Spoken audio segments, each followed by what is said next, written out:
If you are someone who struggles with alcohol, whether that's alcoholism or alcohol abuse, getting sober is hard, but I promise you it is worth it.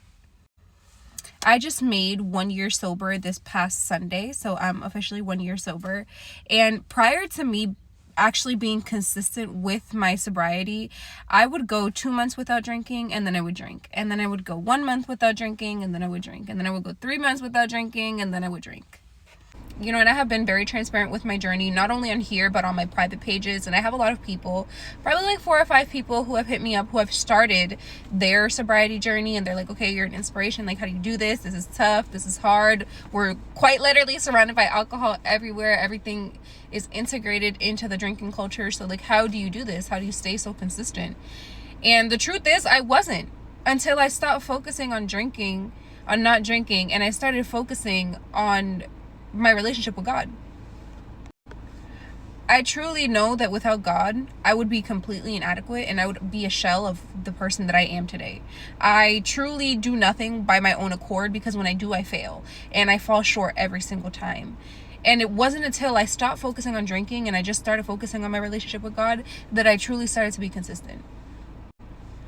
And I don't know how to stress this enough, is that I went to God over a year ago, and it makes me emotional, and I was sorry. So I went to God over a year ago, and I told him, I was like, God, I don't want to keep living like this.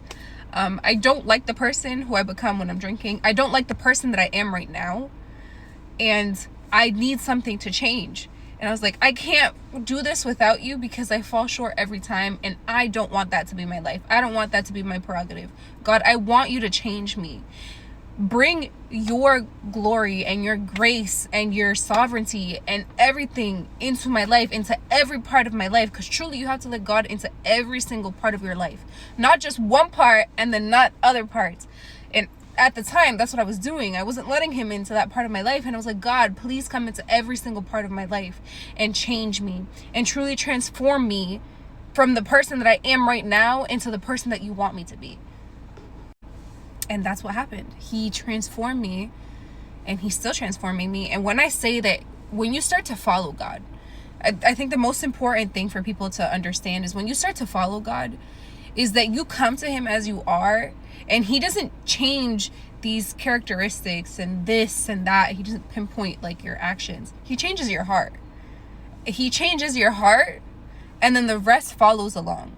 He changes your heart, and then the rest follows along. You don't desire the things that you desired before. You don't even want to do the things that you wanted to do before. And that's so important.